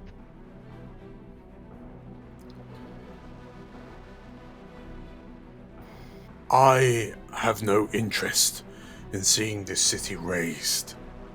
Whilst it is nothing compared to our own civilizations, you have done nothing more except be cattle for the Mind Flayers, much like every other race in this cosmos.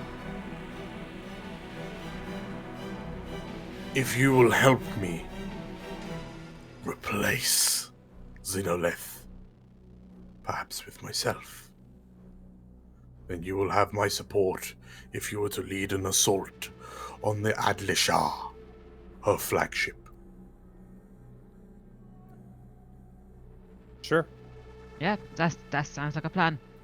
We can do that. The only thing we ask of you is you need to get us there. The Red Dragons, if that is what you were hoping for, would not accept you. They are raised to carry githyanki from birth and no one else. But we can certainly provide you an escort. That I think may do. An armada of Red Dragons is significantly less threatening when you are also backed by an armada of Red Dragons.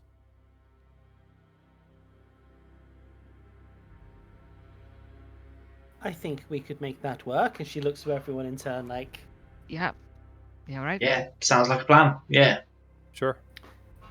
In that case, the terms of the deal are thus. We will help you remove the hunter and put you in charge. And you will then help us remove the threat of the Mind Flayers. Let us commence the ceremonial scratching of the backs. No. Katanoth looks to you and... I feel I require something else to sweeten the deal. Something else to sway my hand. Speak your mind. We Githyanki Kithrak take pride in our weapons. They are crafted of the finest artisanship. And he turns to look to you, Hiram. I am not giving you my goddamn sword. Yours is cooler.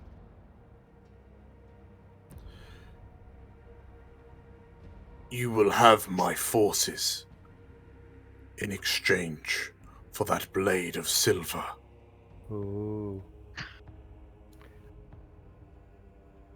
Wait. Oh god, okay, give me a second. I'm so fucking tired. I was like stepped on by a dragon. So you just need Agentis. And we have the Alliance. And I'm actually holding out the sword like, this is all you need. And we have the Alliance. Preferably Catcher? after he's used it. 1 sec. Katanoth nods. Since I wielded it up in your mountains to the north, I realize that the craftsmanship of that blade is vastly superior. I would be honored to wield such a weapon. And a silver greatsword is a weapon of great importance to we knights. It comes with a history. If you also accept to know that history, it's yours.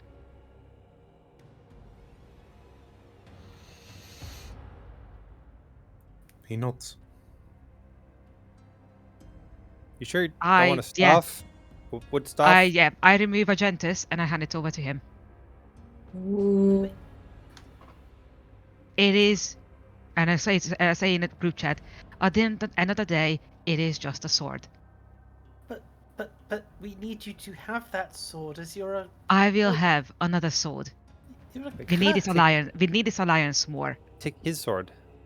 His sword seems a bit... I actually can't use his sword. It's a bit too heavy for me. What? Look, it's ginormous. It's the size of Hiram. It is the size of me. I'm not trained for that kind of sword. Magnus. Yes. Is there any other great swords that we can supply Hiram? Maybe you have a couple of magic ones in the vault somewhere. Magnus kind of great swords. No, they're far too brutish for us. He says, kind of shaking his head. We'll think about it later. I can also just go to the market and see if I can get something. But in the meantime, he stops and thinks. Like Magnus stops, and then like he looks up to you, Magnus.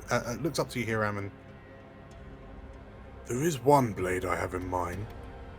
He says, but as he says that, you hear a boom, like a heavy sound, and you watch as Cutanoff unsheathes the slab of metal from his back, and he places it on the, like, one-handedly places it on the table, and as he lets it go, you see the wood, like the marble table, buckle ever so slightly under its weight.